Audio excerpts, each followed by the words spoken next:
नमस्कार साथियों, आज हम अर्धवार्षिक परीक्षा प्रश्न 70 2022-23 कक्षा 11वीं के लिए अनिवार्य हिंदी का पेपर है वो सोल्यूशन करने वाले हैं। और आपका पेपर है वो हिंदी अनिवार्य का कक्षा 11 के लिए 70 नंबर का होगा। और ये पेपर है राजस्थान बोर्ड के लिए है, जी स्टूडेंट, राजस्थान बोर्ड के सभी स्टूडेंट के लिए।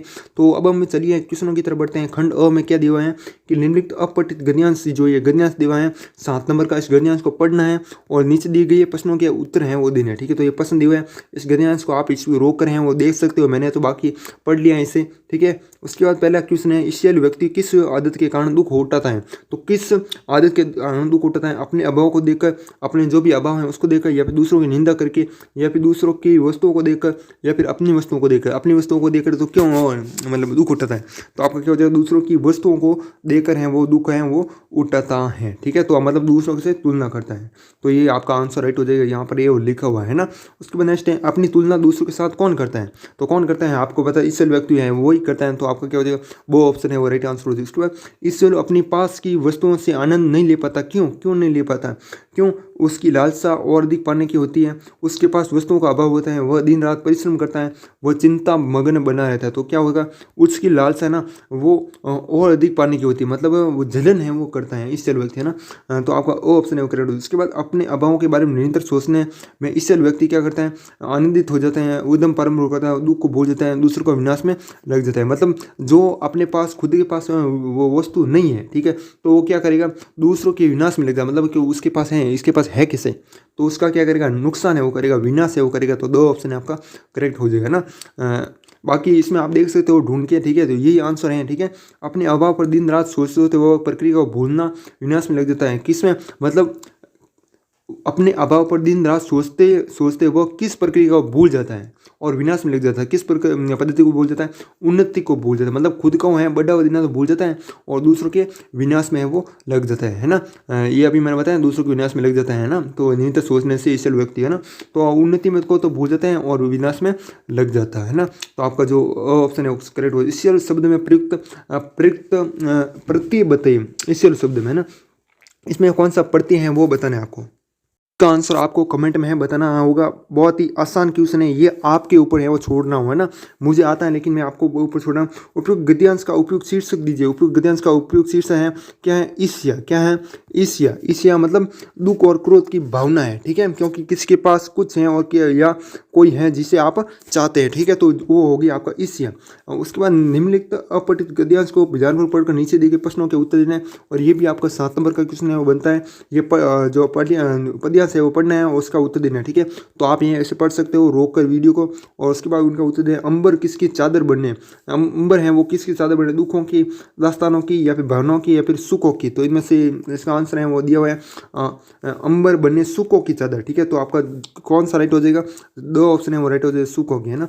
यह मिट्टी किसकी जननी है, मिट्टी है वो किसकी जननी है, जगत पशुओं या फिर मनुष्य की या फिर देवताओं की। ठीक है, तो इसमें से यहाँ पर ये भी दिया है धरती बने बिछौना, मिट्टी में सोना उपजाओ इस मिट्टी का। ये मिट्टी जगत की जननी, किसकी है, जगत की जननी है ना। तो आपका क्या हो जाएगा, जगत हो जाएगा राइट आंसर। क्या हो जाएगा, जगत की जननी। कवि किसके बीज बोना चाहता है, कवि किसके, चन्ना के, मटर के, या फिर भक्ति के, या फिर प्रेम के। ठीक है, तो आपका इसका क्या हो जाएगा, यहाँ पर हो गया वो जो प्रेम के बोलना है ना, बीज है ना प्रेम के बोलना। तो आपका क्या हो जाएगा, प्रेम है वो करेक्ट आंसर हो जाएगा। कहाँ पर दिया हुआ है, ये दो ऑप्शन आपका करेक्ट हो जाएगा है ना।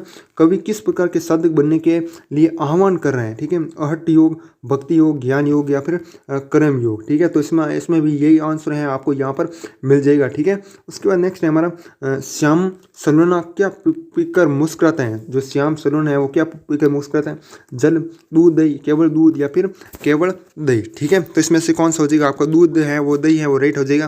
तो आपके ये हो जाएगा दूध दही पी पी पी पी मुस्कुराए मेरे श्याम सलोना। ठीक है, तो ये आपका करेक्ट आंसर हो जाएगा है ना।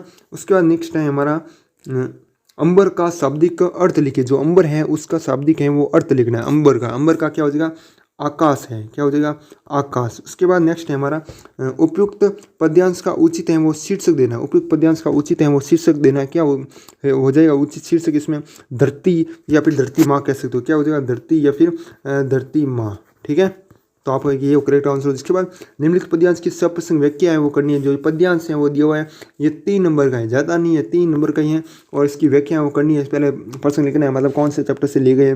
जैसे इसमें क्या है, हम तो एक एक करी जाना, दो ही कहे तिनी को दो जग जिन जिन नाई न पहचाना। तो ये कौन से पाठ से लिए गए? तो आपका प्रस्तुत पद पाठ्य पुस्तक आरोह भाग फर्स्ट में से संकलित निर्गुण परंपरा के सर्वश्रेष्ठ कवि कबीर के पदों से उदित है। किससे पदों से उदित है? कबीर के पदों से उदित है। और इस पद में कबीर ने एक ही परम तत्व की सत्ता को स्वीकार किया है, जिसकी दृष्टि वे कई उदाहरणों से करते हैं। और वो उदाहरण है वो आपको व्याख्या में वो लिख सकते हो, इसकी व्याख्या कर सकते हो। उसके बाद विशेष में बता सकते हो कि कौन सा अलंकार है। तो आप जैसे इसमें आपका यमक अलंकार है, ठीक है, कहाँ पर है इसमें आप यहाँ ढूंढोगे तो आपको पता चल जाएगा। यमक अलंकार है ना, मतलब एक शब्द आता है कबीर, जैसे मान लीजिए कबीर कबीर, ठीक है, एक कबीर का अलग करते हैं और दूसरे कबीर का अलग करते हैं। ये है नहीं, वैसे आपको मैं बता रहा हूँ इसलिए, है ना। तो यहाँ पर ऐसे शब्द हैं आपको बहुत सारे हैं वो मिल जाएंगे। तो यमक अलंकार है इसमें है, ठीक है। तो ये आप कर सकते हो, अथवा आप नीचे वाला भी कर सकते हो, ठीक है। उसका निम्नलिखित गद्यांश की सप्रसंग व्याख्या कीजिए, ठीक है। तो गद्यांश की तो सबसे आसान है, ठीक है। आप ईमानदार बनने वाले, ईमानदार के बारे में 2-3 लाइनें लिखनी। घर में चाहे अंधेरा हो, अंधेरा के बारे में, मस्जिद में उसे दिया जलाएंगे, दिया के बारे में 2-3 मतलब लाइनें हैं वो चेप देने, ठीक है। बहुत ही आसान है, इससे आसान है कुछ भी नहीं है, ठीक है, हिंदी के पेपर में। निम्नलिखित प्रश्नों के में रिक्त स्थानों की पूर्ति है वो कीजिए, ठीक है। निम्नलिखित रिक्त स्थान जो है, गलता लोहा द्वारा रचित कहानी है, गलता लोहा द्वारा रचित है वो कहानी है, कौन सी कहानी है, मतलब किसके द्वारा है? शेखर जोशी द्वारा रचित कहानी है या फिर मन्नू भंडारी? तो आपका क्या हो जाएगा? शेखर जोशी हो जाएगा। क्या हो जाएगा? शेखर है वो, जोशी है वो, करेक्ट आंसर हो जाएगा। उसके बाद नेक्स्ट है हमारा मियाँ नसरुद्दीन शब्द चित्र नामक संग्रह से लिए गए हैं। जो मियाँ नसरुद्दीन शब्द चित्र हैं वो किस संग्रह से लिए गए हैं? हम हसमत शब्दों के आलोक में, ठीक है। तो आपका क्या हो जाएगा? हम हसमत, क्या हो जाएगा? हम हसमत, ठीक है। तो ये आपका करेक्ट आंसर हो जाएगा, ये दिया ना यहाँ पर, ये है ना। उसके बाद नेक्स्ट है हमारा पंथेर पांचाली फिल्म की शूटिंग का काम तक चला, कितने साल तक है वो चला? 2.5 साल या फिर 1.5 साल? तो आपको मैं बता दूं 2.5 साल तक है वो ये काम चला। किस फिल्म की शूटिंग का काम? पंथेर पांचाली फिल्म, है ना। उसके बाद नेक्स्ट है हमारा मीरा के गुरु का नाम है। मीरा के गुरु का नाम सभी को पता है, रेदास है। क्या है? रेदास। इसमें टाइम वेस्ट नहीं करते हैं। उसके बाद वे आंखें पंत जी के दौर की कविता है, प्रगतिशील है या फिर पूंजीवाद है? तो आपको याद रखना प्रगतिशील, क्या है? प्रगतिशील है वो करेक्ट आंसर हो जाएगा। उसके बाद नेक्स्ट है हमारा एक कंठ विश्वव्यापी गीत नाट्य द्वारा रचित है, किसके द्वारा है वो रचित है? तो छठा क्वेश्चन है एक कंठ विश्वव्यापी गीता नटी है, दुष्यंत कुमार या फिर सुमित्रा नंद पंत? तो आपका कौन सा हो जाएगा? दुष्यंत है वो, कुमार है वो, राइट आंसर हो जाएगा। उसके बाद नेक्स्ट निम्नलिखित प्रश्नों के उत्तर एक पंक्ति में दीजिए। कितने पंक्ति में? एक पंक्ति में दीजिएगा। और हर एक क्वेश्चन है 1-1 नंबर का रहने वाला, जी हाँ 1-1 नंबर का, और 6 टोटल 6 क्वेश्चन इसमें, है ना। तो अब क्या है नेक्स्ट? अपू के साथ 2.5 साल नामक संस्करण में किस फिल्म की घटनाओं का वर्णन किया गया है? तो किस 2.5 साल वाला? अभी मैंने बताया था 2.5 साल वाले पंथेर पांचाली फिल्म। कौन सी? पंथेर पांचाली फिल्म, है ना। बंग विभाजन की योजना है वो किसने बनाई थी? बंग विभाजन की। तो ये योजना है ना, आपको मैं बता दूं 1905 में बनी थी। कब बने? 1905 16 अक्टूबर को। कब? 16 अक्टूबर को, है ना। भारत के तत्कालीन वायसराय लॉर्ड कर्जन द्वारा बंगाल का विभाजन किया गया, ठीक है। तो ये बंग विभाजन की योजना उन्होंने बनाई, किसने? वायसराय लॉर्ड कर्जन द्वारा, वायसराय लॉर्ड कर्जन द्वारा। उसके बाद स्पीति के बौद्ध विहारों को किसने लूटा था? स्पीति के बौद्ध विहारों को है वो किसने लूटा था? तो आपको मैं बता दो जोरा सिंह हमले के समय है वो लूटा गया था, ठीक है। किसके समय?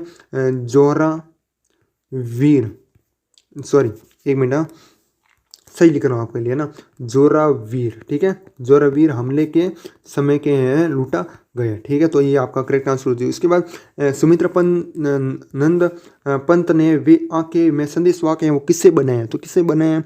इस कविता में कवि ने भारतीय किसान के भयंकर शोषण व दयनीय दशा का वर्णन है वो किया है, ठीक है। तो इनको है वो बनाए गए हैं सुमित्रा नंद पंत ने। किसको?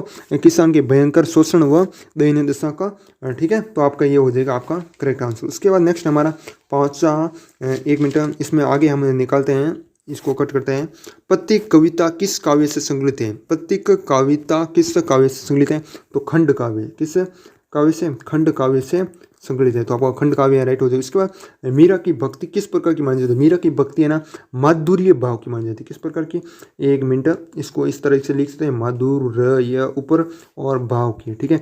मतलब माधुर्य भाव मतलब क्या होता है? इसमें माधुर्य भाव की भक्ति के अंदर भक्त, एक तो भक्त और एक क्या होगा? भगवान, प्रेम, मतलब दोनों के बीच क्या होता है? प्रेम का संबंध होता है। क्या होता है दोनों के बीच? प्रेम। एक तो भक्त और एक भगवान, दोनों के बीच क्या होता है? प्रेम का संबंध होता है। तो उन्हें क्या कहते हैं? माधुर्य भाव की भक्ति कहते हैं, और ये मीरा की भक्ति भी ऐसी ही थी। ठीक है, तो आपको ये हो जाएगा। उसके बाद 7वां नंबर हमारा क्वेश्चन है कि धनराम को मोहन के किस व्यवहार का आश्रय होता है। धनराम को मोहन के किस व्यवहार का आश्रय होता है और क्यों होता है, तो वो है आप इसमें लिख सकते हो। ठीक है, उसका नमक का दरोगा कहानी का मूल प्रतिपाद अपने शब्दों में लिखिए।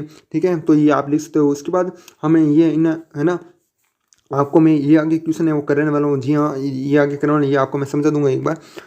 नमक का दरोगा ये हो गया। कृष्ण सोबती अथवा सुमित्रानंद पंत में किन्हीं एक का साहित्यिक परिचय लिखिए। किसका?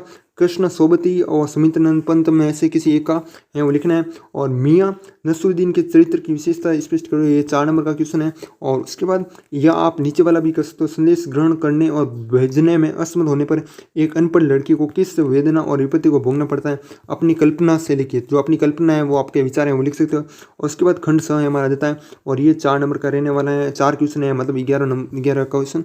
इसमें क्या करना है, लय कितने प्रकार के होते हैं लिखिए। जो लय हैं वो कितने प्रकार के होते हैं, तो आपको मैं बता दूं 3 प्रकार के होते हैं। कितने प्रकार के? 3 होते हैं। एक तो आपका हो जाएगा विलंबित। कौन सा हो जाएगा?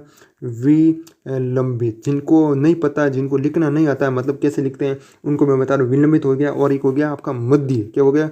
मध्य। ठीक है, एक ये, दूसरा और तीसरा मैं आपको बता रहा हूँ। ठीक है, तो तीसरा हो जाएगा कौन सा? प्रुत हो जाएगा। क्या हो जाएगा? प्रुत। ठीक है, तो आप ये लिख सकते हो। उसके बाद 3 हो गए। और उसके बाद रेगिस्तान में वर्षा को मापने के लिए किस शब्द का उपयोग होता है, तो किस शब्द का उपयोग होता है? रेन गो का। किसका? रेन गो का प्रयोग होता है। ठीक है, तो आप ये लिख सकते हो। उसके बाद लता मंगेशकर हैं वो किसकी पुत्री थी? लता मंगेशकर हैं वो किसकी पुत्री थी, तो आपको मैं बताऊँ, दीनानाथ मंगेशकर। किसकी? दीनानाथ मंगेशकर की। ठीक है, तो ये आपका हो गया। उसके बाद ये मतलब बड़ी बेटी थी जिनका जन्म हुआ था 28 सितंबर 1929 को इंदौर में है वो हुआ था। ठीक है, ये लता मंगेशकर। उसके बाद किराए के मकान में रहते हुए बेबी हलदार वो चिंतित हैं, वो क्यों थी, तो वो आप हैं उसमें लिख सकते हो। ठीक है, आराम से वो लिख सकते हो। ये बड़ी क्वेश्चन है वो आगे है ना। राजस्थान में कुएं किससे कहते हैं? राजस्थान में जो कुएं होते हैं ना, वो इसकी गहरे जो कुआं होता है ना, कुआं, एक तो कुआं होता है और एक कुई होती है ना, उसके बारे में लिखना है। इसकी गहराई और व्यास तथा सामान्य कुओं की गहराई और व्यास में क्या अंतर है। ठीक है, जो एक तो कुआं होता है, एक होती है कुई। ठीक है, कुआं कुई, उसमें क्या अंतर है वो लिखना है। चित्र पर संगीत ने लोगों के कान बिगड़ दिए, अक्सर यह आरोप लगाया जाता रहा है। ठीक है, और इस संदर्भ में कुमार गंधर्व की राय अपनी राय लिखे और अपनी राय लिखे, दोनों की राय लिखनी है, मतलब आपकी राय भी लिखनी है और कुमार गंधर्व की राय भी है वो लिखनी। ठीक है, तो आप लिख सकते हो। उसके बाद अथवा में आप नीचे वाले भी कैसे, राजस्थान में मिलने वाले पानी के 3 रूपों में अंतर स्पष्ट की। जो राजस्थान में मिलने वाले पानी है ना, उनके 3 रूपों में अंतर स्पष्ट करना है। ठीक है, तो ये आप कर सकते हो। उसके बाद ये आपका निबंध है, निबंध भी आप इसमें से कर सकते हो। बेटी बचाओ बेटी पढ़ाओ, ये कोरोना वायरस है, 21वीं शताब्दी की मारी है, स्वच्छ भारत अभियान है, वो विद्यार्थी जीवन में इंटरनेट की भूमिका है, तो इसमें से कोई भी है वो कर सकते हो। उसके बाद खंड 2 में है आपका विद्यालय में आयोजित खेलकूद प्रतियोगिताओं पर एक प्रतिवेदन तैयार कीजिए। ठीक है, और टीवी के बढ़ते प्रभाव इससे फैलती अपसंस्कृति पर एक पिक्चर तैयार कीजिए। ठीक है, जो टीवी है, तो ये आप आराम से वो कर सकते, टीवी के बारे में छाप दोगे बेटा। ठीक है, जिलाधीश वो 1 नंबर वाले क्वेश्चन है, क्योंकि उसमें तो फिक्स होता है आंसर। ठीक है, मतलब जैसे वो मैंने देवनागरी पर बताया, तो देवनागरी वो तो फिक्स आएगा ना, तो उसको तो याद करना पड़ेगा। इसमें आपको याद है वो करने की जरूरत नहीं, अपने विचार हैं वो लिखने है ना। 17 नंबर क्वेश्चन है कि जिलाधीश जालोर की ओर से स्वास्थ्य सचिव राजस्थान सरकार जयपुर को निर्धारित प्रारूप में कार्यालय पत्र जिसमें गायों में फैली लंपी बीमारी से राहत दिलवाने के लिए राजधानी के विशेष चिकित्सकों का आवेदन भेजने के लिए निवेदन है वो कीजिए। ठीक है, तो ये भी आप आराम से कर सकते हो। जो 18 क्वेश्चन है वो आपके हो चुके हैं, और इसकी PDF है वो आपको हमारे टेलीग्राम ग्रुप में मिल जाएगी। टेलीग्राम ग्रुप का लिंक है डिस्क्रिप्शन में मिल जाएगा, जाकर सर्च कर लेना माई सक्सेस सेंटर। ठीक है, जो हमारे यूट्यूब चैनल का नाम है ना, वो सब्सक्राइब के नीचे है ना, सब्सक्राइब के इधर दिया हुआ है। ठीक है, चैनल नाम, तो वो जाकर देख सकते हो। और सब्सक्राइब नहीं किया तो सब्सक्राइब में वो कर देना, सब्सक्राइब के पास गए हो तो। ठीक है, तो साथ ही इस वीडियो को समाप्त करते हैं। तब तक के लिए जय हिंद, जय भारत, वंदे मातरम।